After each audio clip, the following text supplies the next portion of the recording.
Hi Stuart, thanks for joining us for this CEO message. People will be aware of recent movements at GRV, including a proposed new staff structure. What are you able to tell us about that? Well, as I mentioned last month, we're currently facing a severe downturn in wagering turnover, and that's true across all codes of racing across Australia at the moment. For us, turnover is down about 15% year to date, and that translates into a reduction in revenue of around about between 10 to 15%, so it's significant. We've already made a number of changes to the racing program, to prize money.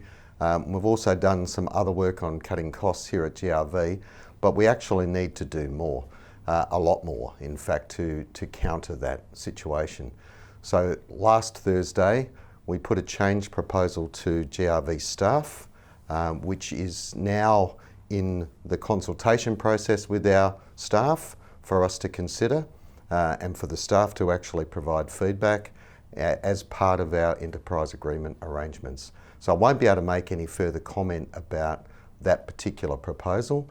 What I do ask people in the industry to consider though is making sure that they're considerate of the people and the impact on the people here at GRV, remembering that this is still just a change proposal. Nothing has been decided, nothing's yet been implemented, and I want people to respect the process, respect the people, and understand that we don't want people to be spreading rumours or making assertions about what might be happening. April is National Greyhound Adoption Month. We're already a couple of weeks in with our Grey Light Savings event last weekend, but can you tell us about the purpose of this month? Yeah, well, National Adoption Month has been going for a few years, where all of the state greyhound adoption programs and greyhounds as pets programs around Australia get together and help promote greyhounds as pets and run a series of events across the nation to be able to really try and emphasise and get into the public's mind about how great greyhounds are as pets. In particular, here in Victoria, we've got a series of events happening over April. We already had one last Sunday that were produced, our Grey Light Savings event, which produced 16 black dogs being adopted, including some other dogs from our Tullamarine property on the weekend, which was terrific. We've got a couple more coming up, including the Geelong Walk on the 21st of April, which is an opportunity for adopters and people, foster carers and anyone involved to actually bring their greyhounds along and be involved in that.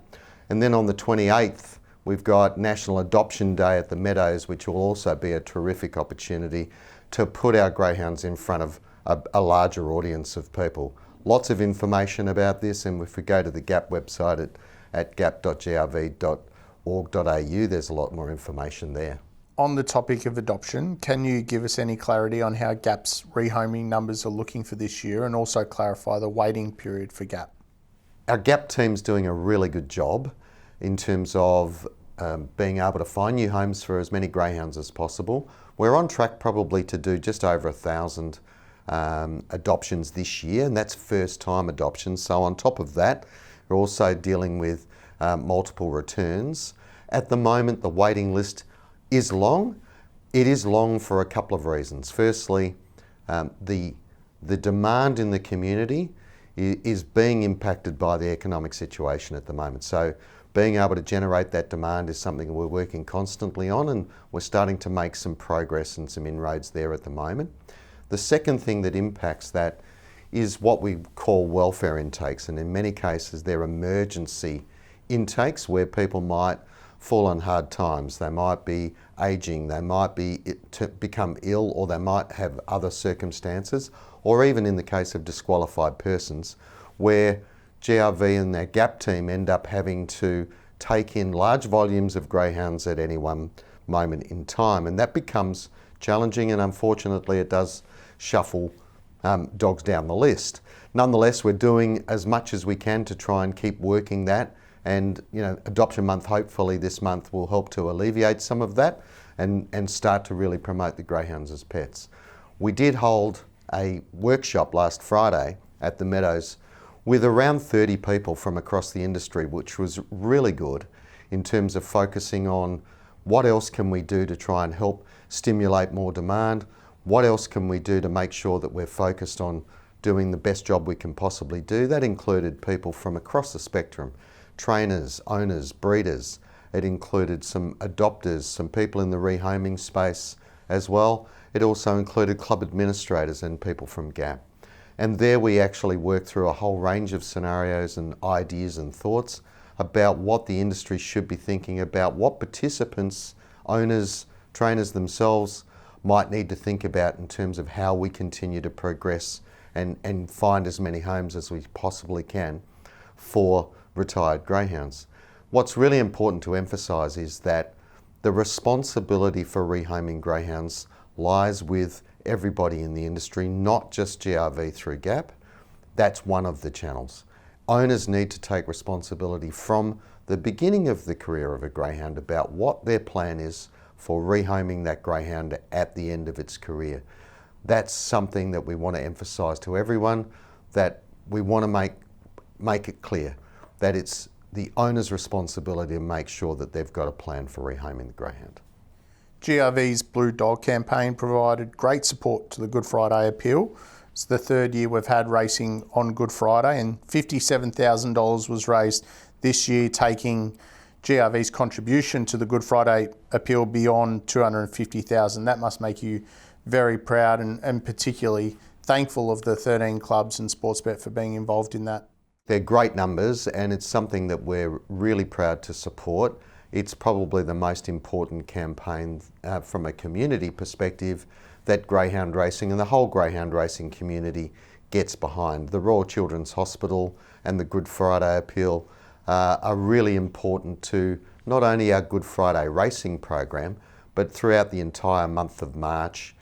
Our clubs, Sportsbet and GRV together, banded together on the Blue Dog campaign to raise these funds, and people also made donations towards the campaign from within the industry during the month. That's terrific, really important, and the biggest and most important thing that we do in terms of community support. On top of that, our racing on Good Friday is also an opportunity to show the community what we're doing and for them to take part. And I think one of the great examples of that on this Good Friday just gone was the Traralgon Club. And they had over 1,000 people on track, families, kids, all enjoying a great day at the greyhound races. And I think it's a tribute to what that club did to really connect with their community and get them involved. Those people can see what greyhound racing does in that community. I think I'm really proud, and it's terrific of what Traralgon Club particularly did on that day. In the last CEO message, we talked about the proposed changes to national rules relating to prohibited and exempted substances. Where's that up to in the process? So we actually went out to consultation both with our participant base and anyone else who wanted to provide feedback. We also had to consult with various stakeholders around the proposed changes. That's all been completed. The GRV board this week have now approved those rule changes, which which deal with screening limits, threshold limits, exempted substances, residue limits. All of that detail was in the communication we previously provided, and those new rules will come into effect from the 1st of May. So there'll be more information provided to participants via email about the details of those rule changes, and that they will come into effect on the 1st of May. Some clubs have recently received government grants from Regional Customer Facilities Program. Can you tell us about that? Yeah, this is a government program, Victorian Racing Industry Fund grants that are specifically for regional clubs for customer facilities. So a number of our clubs actually applied to receive those funds and to use their own funds to be able to upgrade their facilities. That include clubs like Geelong, Bendigo, Ballarat, Sale and Shepparton, who've all managed to successfully receive grants funding from the Victorian State Government.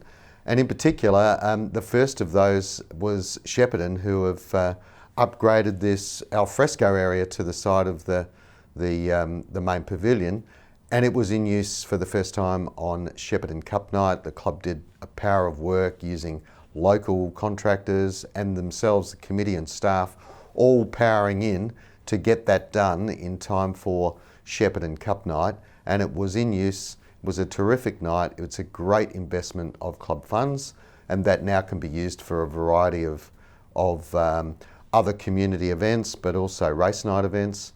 Shepparton Cup night, the club did a really good job, had a great crowd on course, had a number of community sporting clubs involved in the Club Community Challenge, and it really created a terrific atmosphere. So I think it really shows what clubs can do when they are proactive in this space, and I really congratulate the clubs for what they're doing there.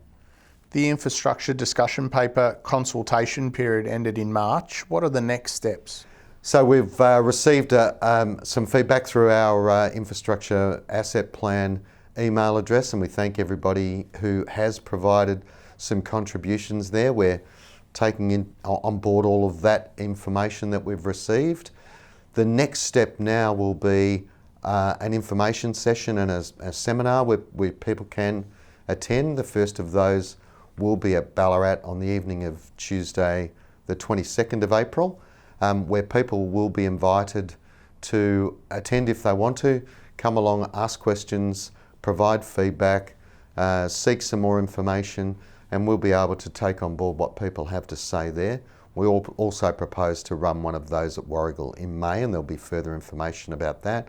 There has been an email sent to all registered participants for them to register their interest to attend. So please register your interest if you want to come along to that evening at Ballarat. And we spoke in the last CEO message about the trips to Horsham and Shepparton that yourself and Chair Peter Duncan have made. Any other updates to the regional tour? Yes, look, we've also recently been to Geelong, where we managed to meet with local council, some MPs. We also met with the Economic Development Group for Geelong, as well as working with the club on that, and some local media.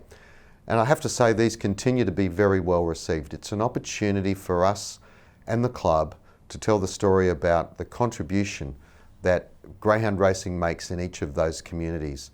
Also to answer questions that they might have, clarify any issues, and even look at opportunities that might arise. And we've had opportunities arising out of these discussions where councils, for example, are putting forward ideas about how the club might be able to get involved in some kind of programs that the local council would be running. And I really think they've been very fruitful, and we've got more to come with both the Warrnambool and Ballarat Cups coming up in the next month or so, where we'll be able to do more of that. I think they've been really well received and really important in how we tell our story.